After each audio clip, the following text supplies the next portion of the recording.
Hello, મારું નામ છે મયુર ચૌહાણ. તમે મને છેલ્લો દિવસ અને કરસનદાસ પેઇન્ડ્યુઝ જેવી ગુજરાતી ફિલ્મમાં અભિનય કરતા જોયો હશે. અત્યારે વાત કરવી છે આરાધ્યા ક્લાસીસની, જ્યાં બોર્ડ, ગુજકેટ, JEE અને નીટ જેવી એક્ઝામની તૈયારીઓ એક જ જગ્યા પર થાય છે. અને આરાધ્યા ક્લાસીસ સાથે મારા મિત્ર છે અલ્કેશ બારોટ, એ જોડાયેલા છે. તો એમને ખૂબ ખૂબ શુભકામનાઓ અને join Aradhya classes. Thank you. Hi students, Soham sir. हाँ, physics expert, Aradhya classes. Yes. चलो अब ज़्यादा टाइम नहीं बिगाड़ेंगे इधर उधर की बातों में, सीधा पॉइंट पे आते हैं.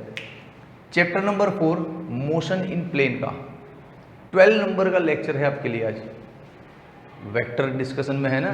हाँ, तो वेक्टर डिस्कशन में 12 नंबर का लेक्चर है आज. आज क्या है डिस्कशन में? आज रिलेटिव वेलोसिटी पे बात होने वाली है. ये रिलेटिव वेलोसिटी बड़ा घांसू कॉन्सेप्ट है, बच्चे घूमते रह जाते हैं उसमें. हाँ, रिलेटिव वेलोसिटी दो डिफरेंट केसेस हैं. क्वेश्चन नंबर 23 में ये वाला केस बनाया अपन ने. दो ऑब्जर्वर हैं, मतलब दो जने देख रहे हैं और एक जना दौड़ रहा है. One object moving. Two observer and one object moving, मतलब एक ऑब्जेक्ट मोशन में है और दो जने उसको ऑब्जर्व कर रहे हैं. ये भाई ऑब्जर्व कर रहा है अलग से, वो ऑब्जर्व कर रहा है अलग से. ठीक है, तो इस केस में रिलेटिव वेलोसिटी तक हमको पहुंचना है. तो थियरी बहुत इजी है. थियरी हो जाने के बाद उसके फॉर्मूले का जो मीनिंग है वो बहुत धांसू है ना. तो हम थियरी फटाफट लेते हैं, छोटे बच्चों जैसे थियरी है. चलो, दो ऑब्जर्वर है, मतलब दो फ्रेम बनाना पड़ेगा. एक ये रहा फ्रेम, इस फ्रेम को बोल दो ए. ठीक है, फिर एक ये रहा फ्रेम, दूसरा फ्रेम है ना. इस फ्रेम को बोल दो बी और इसका ओरिजिन ओ और इसका ओरिजिन ओ डैश ले लेते हैं. चलो, पार्टिकल को कहीं पे लेना है तो लेना ही पड़ेगा. इधर ले ले भैया पी. हाँ हाँ, तो तुझे पॉइंट लिखने हैं, थियरिकल इंटरेस्टेड है तो हम लिख सकते हैं. पहला पॉइंट क्या कि in figure Alia Bhatt in figure 2 inertial frame are shown as A and B. Inertial non inertial frame तो पता ही होगा न्यूटन्स लॉ के अकॉर्डिंग. हाँ, तो ठीक है, चल, ऐसा तो पढ़ा हुआ बच्चा है, चैप्टर 3 पढ़ा हुआ है ना. हाँ, चल देख. तो पहला पॉइंट क्या बनेगा कि two inertial reference frame. Reference मतलब इन फ्रेम में खड़ा रह के वो देखेगा ऑब्जेक्ट को, और एक भाई है वो इधर खड़ा रह के ऑब्जेक्ट को देखेगा. उसको बोलते हैं रेफरेंस. की यहाँ से रेफरेंस लिया, भी मैं यहाँ पे खड़ा हूँ, यहाँ से देख रहा हूँ, तो ये जो भी मेजरमेंट निकाला ना यहीं से निकाल, उसको बोलते हैं रेफरेंस फ्रेम. हाँ, चल. तो in figure 2 inertial reference frame A and B are shown. ठीक है, कोई बात नहीं. पार्टिकल भी दिखाया है, लिख देना एंड पार्टिकल P ऑल्सो. बे यार, एंड P ऑल्सो. बस कुछ हो गया. ठीक है, अब क्या करना है, पहले इसका पोजीशन ड्राइंग कर लूँ कि यहाँ से पार्टिकल कितना दूर है. तो यहाँ से दिल्ली बहुत दूर है, लेकिन पार्टिकल तो नज़दीक है. ये रहा. हाँ हाँ, ये पोजीशन वेक्टर है किसका, P का, लेकिन किसके रिस्पेक्ट में, ये A फ्रेम के रिस्पेक्ट में. हाँ, पोजीशन है P का, लेकिन कहाँ से, तो A से. अच्छा, तो ये क्या है भैया, ये भी पोजीशन ही है. थोड़ा एरो आगे जाना देना पड़ेगा. हाँ हाँ, रुक, यहाँ तक पहुँचना तो चाहिए ना. हाँ भैया, हाँ, ये भी पोजीशन है सर P का, लेकिन यहाँ से दूरी है ये B फ्रेम से. पोजीशन है P का विद रिस्पेक्ट टू B. ठीक है, अब एक और पोजीशन ड्रॉ करता हूँ. चल, ये क्या है बे, अरे ये क्या है, ये है फ्रेम B का पोजीशन. ये पोजीशन है B का, किसके रिस्पेक्ट में, A से इतना दूर है. बस तुझे ये लिखना और तीर ड्रॉ करना समझ में आया ना, मतलब ये थियरी तेरे लिए बच्चा है एकदम. पॉइंट्स लिख दूं, बढ़िया बढ़िया दांसों के पॉइंट्स लिख देता हूँ. सबसे पहले ये लिख क्या है, position vector of P with respect to A. हाँ, position vector of P with respect to A is equals to actually RPA, और उसका नाम ऐसे OP भी चलेगा, दिख रहा है ना ड्राइंग में, ठीक है। फिर दूसरा position vector of P again with respect to B, क्या है RPB O डैश P, हाँ दिख रहा है ना, देख देख के लिख रहा हूँ, इसमें कुछ समझाने वाला तो है नहीं। फिर ये क्या है, ये position vector of frame B with respect to A, position vector of B with respect to A, position vector of B with respect to A, उसका क्या नाम है OO डैश। बस यार थियरी में इतने 3-4 पॉइंट काफ़ी हो गए। अब यहाँ पे मुझे कुछ फिजिक्स दिख रहा है, ड्रॉ करते करते मुझे कुछ दिखा, तुझे नहीं दिखा? अरे यार इतना बड़ा बच्चा हो गया, दिखना चाहिए ना इस चैप्टर में। पिछले 11 वीडियो में वही तो बार बार डाला है कि एक वेक्टर ऐसे है, दूसरा वेक्टर ऐसे है, मतलब क्या हो रहा है, ये पहले के हेड पे दूसरे का टेल आ रहा है, तो ये एक्चुअली हेड टेल कॉम्बिनेशन है, हेड टेल कॉम्बिनेशन है। तो जब भी हेड टेल कॉम्बिनेशन होता है ना, तो दोस्त ये वाला जो वेक्टर है यहाँ से, ये इन दोनों का प्लस बताता है, ये वेक्टर पता है। तो हेड टेल इधर भी बन रहा है, ऑब्जर्व नहीं किया, कर लेना चाहिए था ना। ये रहा देख, इसके हेड पे इसका टेल आ रहा है, यहाँ पे तो हेड हेड बन रहा है, ये नहीं है, ये कॉम्बिनेशन बढ़िया है, हेड और टेल है। तो ये जो सामने वाला है ना, ये इन दोनों का प्लस है, आया ना याद? हाँ, तो ये एक्चुअली लॉ कौन सा, ये वेक्टर एडिशन का ट्रायंगल लॉ बोलते हैं इसको ना। हाँ चल अब टाइटल देते हैं आगे, जो समझ में आया वो लिखते जाने का ना। According to triangle method of vector addition, triangle method of vector addition क्या बन रहा है, ये जो है इसका और इसका प्लस यहाँ पे दिखा ना अपने को, तो चल लिख ले, OP is equals to O dash plus O dash P, clear. अब इनके नाम लिख दे, OP का है RPA,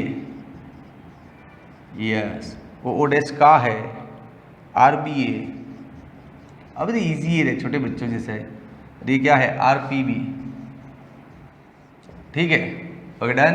चल इक्वेशन 1 नाम दे दे। लेकिन दोस्त तू राह से भटक गया है, वो पेन गिर गया मेरा, तू राह से भटक गया, तुझे क्वेश्चन क्या था, रिलेटिव मोशन मतलब रिलेटिव वेलोसिटी का क्वेश्चन था। बोला था मैं स्टार्टिंग में कि रिलेटिव वेलोसिटी डिस्कस करनी है, तो मैं 3-4 थियरिकल पॉइंट लिखे, यहाँ तक पहुँचे, अभी तक वेलोसिटी की बात नहीं हुई।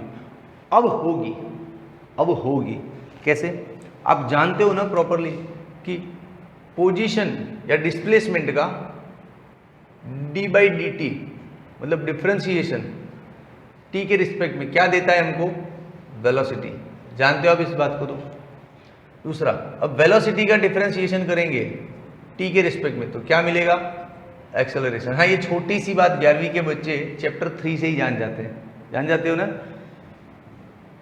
Displacement with respect to time, differentiation gives us the velocity, velocity with respect to time differentiation gives us the acceleration।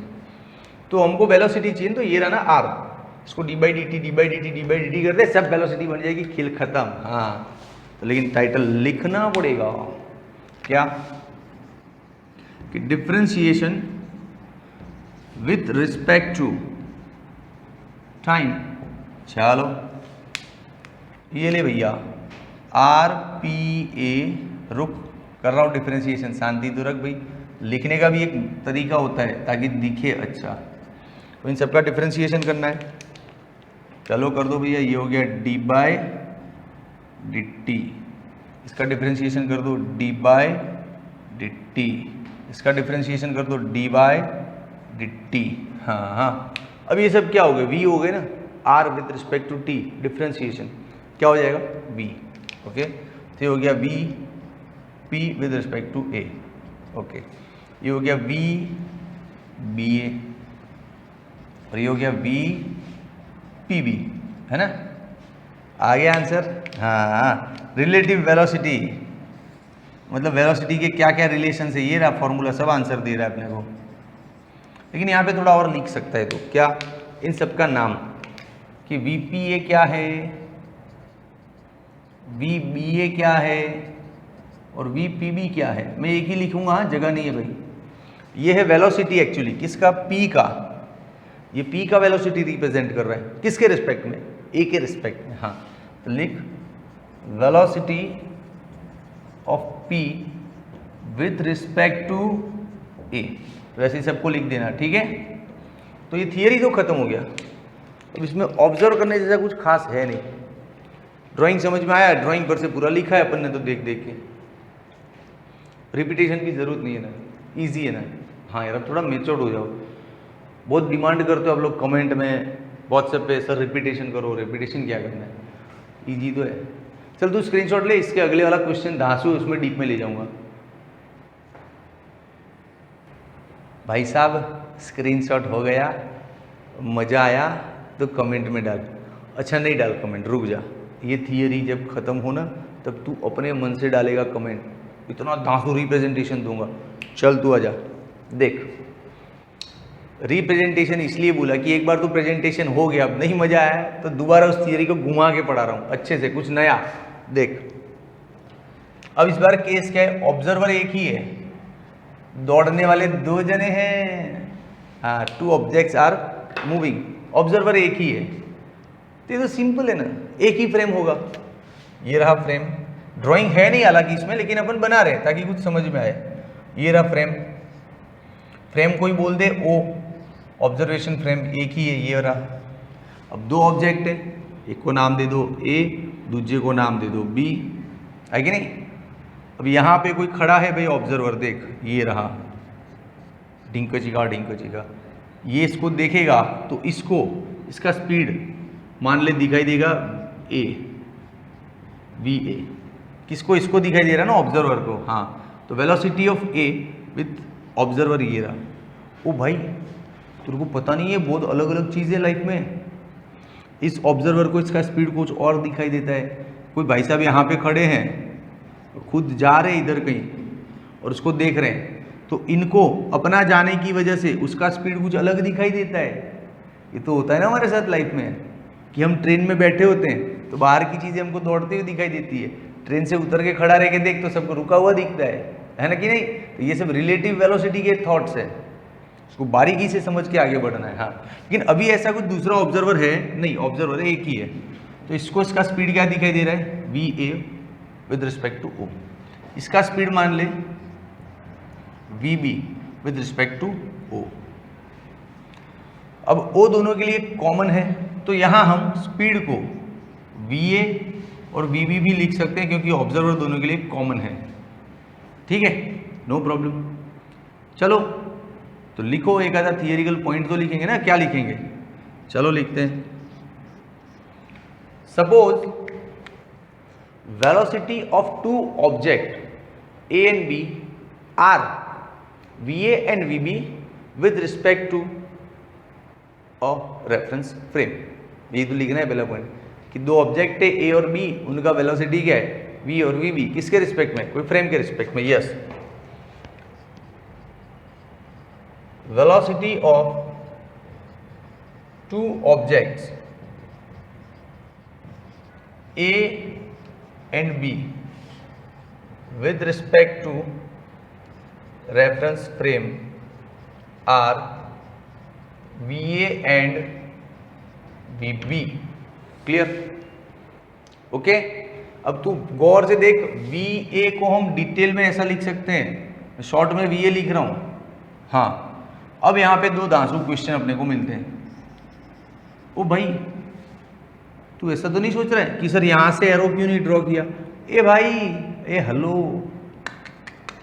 Position vector थोड़ी है। पोजीशन वेक्टर होता है तो रेफरेंस पॉइंट से ड्रॉ करते हैं, वेलोसिटी तो अपनी मर्जी से ड्रॉ करते हैं। कैसे, जैसे ये इस पाथ पे जा रहा है, समझ, इधर से यूं ऐसे जा रहा है, तो जिस पाथ पे जा रहा है उसके टेंजेंशियल वेलोसिटी ड्रॉ करते हैं ना। हाँ, इसलिए कहीं से भी ड्रॉ की तो यार तू भी गलत गलत सोचता रहता है। पोजीशन वेक्टर है तो यहाँ से यूं करके बताना पड़ता है कि देख पोजीशन वेक्टर है, वेलोसिटी तो टेंजेंट पे आती है।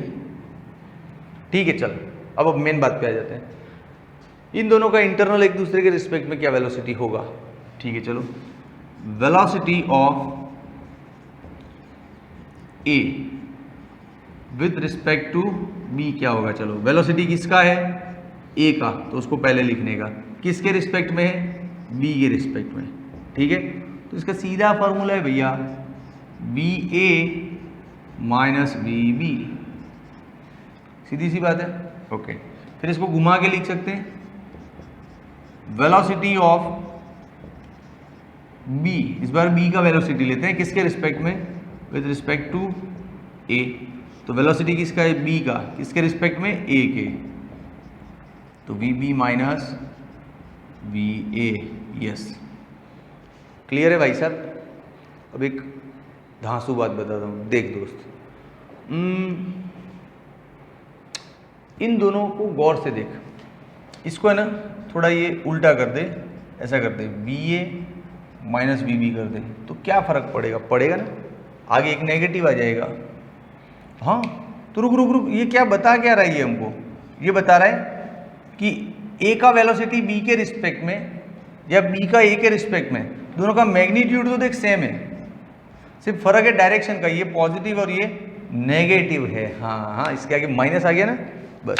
तो ये धांसू ऑब्जर्वेशन है, लिख दे यहाँ पे क्या, कि magnitude of velocity of A with respect to B and velocity B with respect to A, दोनों का मैग्नीट्यूड तो सब इक्वल है, दोनों का आंसर तो सेम आएगा, B A minus V B, B A minus V B, answer तो सेम आएगा ना। हाँ, लेकिन डायरेक्शन लोचा है तो लिख दे, and B A B is actually minus B B A. हाँ, डायरेक्शन दोनों का अपोजिट आएगा, ये धांसू ऑब्जर्वेशन है भाई साहब, लिख लो। अब एक और बात देख, हम किसी फ्रेम के रिस्पेक्ट में, ये सब केस समझ में आ रहा है ना, रुकता है वीडियो देखते रहना, अभी बहुत डीप में ले जाऊंगा, थियरी खत्म कर दूँ ना, मतलब एक जिम्मेदारी खत्म हो जाएगी, थियरी पूरी, फिर अपना फिजिक्स चालू होगा लास्ट में 5-7 मिनट। ठीक है चल, टेक्नीशियन भाई साहब इंक कम पड़ रहा है, इसका इंक लाना पड़ेगा, अब इंक लाओ, तब तक मैं कंटिन्यू करता हूँ इसको। हाँ देखो, अच्छा ये मैं इसमें इंक डाल दूँ, तब तक ये पढ़ाता हूँ।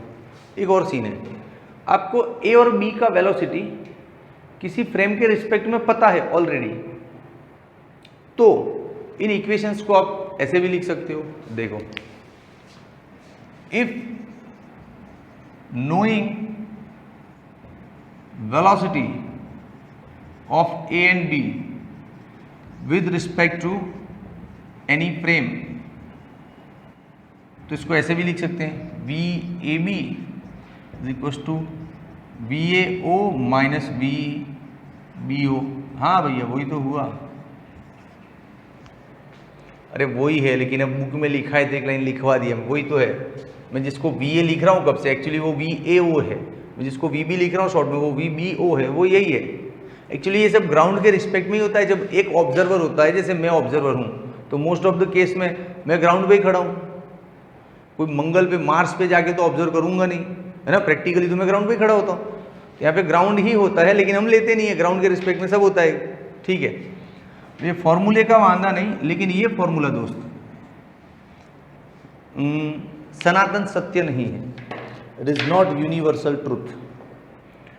ये सिचुएशनल फॉर्मूला है कि स्पेसिफाइड कंडीशन में लगेगा, हर बार नहीं लगेगा। जैसे प्रैक्टिकल लाइफ में ये लगेगा, प्रैक्टिकली मतलब हम रोज सुबह से बसें देखते हैं, गाड़ियाँ देखते हैं, बाइक देखते हैं, ट्रेन देखते हैं, एरोप्लेन को उड़ता हुआ देखते हैं, इन सब टाइप के मोशन में ये चलेगा, चलेगा, अरे दौड़ेगा। हाँ, तो allowed for practical usages, practical usages में ये अलाउड है, ये फॉर्मूला काम करेगा। कहाँ काम नहीं करेगा? लाइट की स्पीड से कोई ऑब्जेक्ट जा रहा है ना, लाइट की स्पीड से जूम 3 × 10⁸ मीटर पर सेकंड लाइट का स्पीड है ना, जूम, तो इतना हाई स्पीड से कोई जा रहा है ना, तो ये फॉर्मूला काम नहीं करेगा। याद रखियो, कभी साइंटिस्ट बन गया, नासा में जाएगा, रॉकेट में बैठ के इसरो में जाएगा, रॉकेट में बैठ के अंतरिक्ष में जाएगा, तो उधर याद रखना कि सोम सर ने बोला था उतनी स्पीड पे झूम लाइट की स्पीड पे फॉर्मूला काम नहीं करेगा। याद रखना सोम सर का सेंटेंस। हाँ ठीक है, चल तो लिख दे। क्या लिख दे बे? अरे लिखवाता हूँ रे, लिख। स्पीड ऑफ लाइट जैसे मामलों में, स्पीड ऑफ लाइट जैसे मामलों में, प्यार से बोल दे ना, किसी को बुरा नहीं लगना, जैसे प्रेम से बोल दे नो। हाँ ऐसे नो, प्यार से बोलने का नो। हाँ चल, अब और कौन सा मामला है? एक और मामला है, रोटेशनल मोशन है, गोल गोल घूम रहा है मोटर, तो ये नहीं लगेगा। हाँ तो रोटेशनल में भी प्रेम से क्या, अबे देख बुरा नहीं लगना चाहिए यार। हाँ रोटेशनल मोशन में क्या लिखेंगे? ऐसे नो। हाँ नो, ठीक है, क्लियर है? अभी तेरा थियरी तो खत्म हो गया, अब मैं इसका यूजेस क्या है तेरी लाइफ में, कैसे फिजिक्स में काम आएगा वो सीखा। तो पहले स्क्रीनशॉट ले ले ताकि अपनी जिम्मेदारी खत्म हो थियरी निपटाने की, है ना। ओके दोस्त, थियरी खत्म हो गया। अब जो बच्चा थियरी से ज़्यादा सीखने में इंटरेस्टेड नहीं है वो वीडियो छोड़ के जाए, कुछ अब टेक्स्ट बुक रिलेटेड नहीं है, अब हम अपना जनरल नॉलेज चेक कर रहे हैं, है ना। चल देख, तूने ये फॉर्मूला देखा, V A B is equals to V A minus V B. हाँ अरे या तो ये देखा वी बी ए, देखा ना अभी। हाँ V B minus V A, मतलब ये तो पता चल गया कि यहाँ पे जो है ना वो यहाँ पे है, ये बी है तो बी माइनस ए है। ओके, अब एक सीन लेते हैं, एक केस क्रिएट करते हैं। फॉर एग्जाम्पल इसको ना दो अलग अलग तरीके से सीखते हैं। चलो देखो, सपोज ए का वेलोसिटी 4i कैरेट है और बी का वेलोसिटी सपोज 3i कैरेट है ना। ओके, तो वी ए बी क्या होगा? तो देख वी ए बी ऐसे होगा भैया, वी ए बी मतलब ए का वेलोसिटी बी के रिस्पेक्ट में, तो यहाँ पे ए बी है तो फॉर्मूला क्या बनेगा? V A minus V B. V A कितना है भैया? 4i कैरेट, वी बी कितना है? 3i कैरेट, तो आंसर आया i कैरेट। उड़ी बाबा, स्पीड कम हो गया ए का फ्रेम के रिस्पेक्ट में तो स्पीड बढ़िया था 4, लेकिन ए का बी के रिस्पेक्ट में तो घट गया, 1 हो गया। मतलब फ्रेम में से जो देख रहा है उसको तो लग रहा है कि ऑब्जेक्ट ए 4 की स्पीड से भाग रहा है, लेकिन जो बी में है, बी है, वो ए को देखेगा तो उसको लगेगा ये तो बहुत स्लो भाग रहा है। इमेजिनेशन हो रहा है ना। हाँ ठीक है, एक और फिर बात और करते, इसका ड्राइंग भी लेंगे अपन। चल इसी केस को अब दोबारा लेते हैं ऐसे, V A is equals to 4i और V B is equals to minus 3i। चलो फिर से यही फॉर्मूला लगा, V A B is equals to V A minus V B, मतलब 4i माइनस 3i, तो ये हो जाएगा 7i माइनस प्लस 7i। उड़ी बाबा, ये का हो गया। पिछली बार कम लग गया था, 4 का 1 हो गया था, इस बार 4 से 7 हो गया। क्या है ये सब, पता नहीं। ड्राइंग करूं तो कुछ ज़्यादा समझ में आएगा। चल ड्रॉ करते हैं इसको। इसका ड्राइंग कैसे बनेगा? सपोज ये x एक्सिस है ना, जो a है वो x डायरेक्शन में ही जा रहा है 4 की स्पीड से, तो ये हो गया तेरा a, वेलोसिटी ऑफ a, और b है वो भी x डायरेक्शन में ही जा रहा है, तो ये हो गया तेरा b, x डायरेक्शन में, मतलब दोनों एक ही डायरेक्शन में जा रहे हैं। यस, तो स्पीड घट गया। ठीक है, ये क्या सीन है? तो इस सीन में देख, ये सपोज x एक्सिस है, a तेरा 4i से मतलब x डायरेक्शन में जा रहा है, तो इधर ड्रॉ होगा ना वी ए, और b तेरा माइनस 3i है मतलब अपोजिट आ रहा है, माइनस 3 मतलब अपोजिट आ रहा है। हाँ उड़ी बाबा, तो यहाँ दोनों अपोजिट है इसलिए प्लस हो गया। हाँ ये तो भयंकर रिजल्ट मिल गया यार, मजा आ रहा है ना, आउट ऑफ द थियरी जाके कुछ नया देख रहे हैं। हमने एक ऐसा केस क्रिएट किया जिसमें दोनों ऑब्जेक्ट एक ही डायरेक्शन में है और दूसरे सीन में दोनों ऑब्जेक्ट अपोजिट है। तो जिस सीन में दोनों ऑब्जेक्ट एक ही डायरेक्शन में जा रहे हैं वहाँ पे वेलोसिटी कम पड़ रहा है, कम हो रहा है, और जहाँ दोनों अपोजिट है वहाँ पे वेलोसिटी प्लस हो रहा है। हाँ, कैसे हुआ? बहुत सिंपल है दोस्त, बहुत सिंपल है। समझ, ये वाला केस समझाऊंगा वो तुझे अपने आप पता चल जाएगा। जैसे कोई 100 मीटर का रोड है, देसी भाषा में समझा रहा हूँ, अपना वाला देसी फिजिक्स। हाँ, ये 100 मीटर लंबा रोड है, एक बाइक यहाँ से निकला, एक यहाँ से निकला, जूम, टक्कर नहीं हुई, मतलब इस पूरे रोड को कवर करना था। तो ये यहाँ से निकला और ये यहाँ से निकला, तो यहाँ पे दोनों पहुँचे ना, तो पूरा रोड कवर हो गया, दोनों ने मिल के कवर कर दिया। टाइम कम लगा होगा क्योंकि इसको थोड़ा ही आना पड़ा, इसको भी थोड़ा आना पड़ा और रोड कवर हो गया। समझा? तो दोनों अपोजिट आए ना तो रोड जल्दी कवर हो गया, जल्दी ट्रैवल हो गया, मतलब स्पीड बढ़ गया। समझा? तो दो जब अपोजिट में होते हैं तो रोड जल्दी कवर होता है तो प्लस होता है, स्पीड बढ़ गया। हाँ, समझा कि नहीं? तो अब ये भी बैठ गया होगा दिमाग में। यस, ओके दोस्त, तो बस चलते हैं। अब ये जब क्वेश्चंस और न्यूमेरिकल्स आएंगे तो इसको और डीप में ले जाएंगे उधर। ठीक है, चल इसका स्क्रीनशॉट ले, तू थियरी तो कहीं से भी लिख लेगा, ये सोम बाबा का पर्सनल ऑब्जर्वेशन इस थियरी के अंदर, तो लिख इसको। चल, और अच्छा लगा, अब अच्छा लगा ना दिल से, तो कमेंट में लिख कि हाँ सर मज़ा आ गया, धांसू है। ओके, और अपने दोस्तों को भी बता। ठीक है, चल बाय, टेक केयर। હાય, હું છું આકાશ ઝાલા. તમે મને જી, હેલારો, અફરાતફરી, ગુજ્જુભાઈ ધ ગ્રેટ જેવી ઘણી બધી ફિલ્મોમાં અભિનય કરતા જોયો હશે અને તમને બહુ જ ખૂબ હસાયા છે, ક્યાંક રડાયા છે અને ક્યાંક બીવડાયા છે. તો આજે હું તમારી જોડે વાત કરવા આવ્યો છું આરાધ્ય ક્લાસીસની. આરાધ્ય ક્લાસીસ એક એવું પ્લેટફોર્મ છે જ્યાં એક જ પ્લેટફોર્મની નીચે બોર્ડ, ગુજકેટ, JEE અને નીટ નામની એક્ઝામની તૈયારીઓ બહુ સુંદર રીતે કરાવવામાં આવે છે. અને આ ક્લાસીસ સાથે મારા બહુ જ અંગત મિત્ર અલ્કેશ બારોટ જોડાયેલા છે. તો એમને ખૂબ જ શુભકામનાઓ, અને હું તમને બધાને બહુ જ વિનંતી કરું છું કે પ્લીઝ જોઈન આરાધ્ય ક્લાસીસ.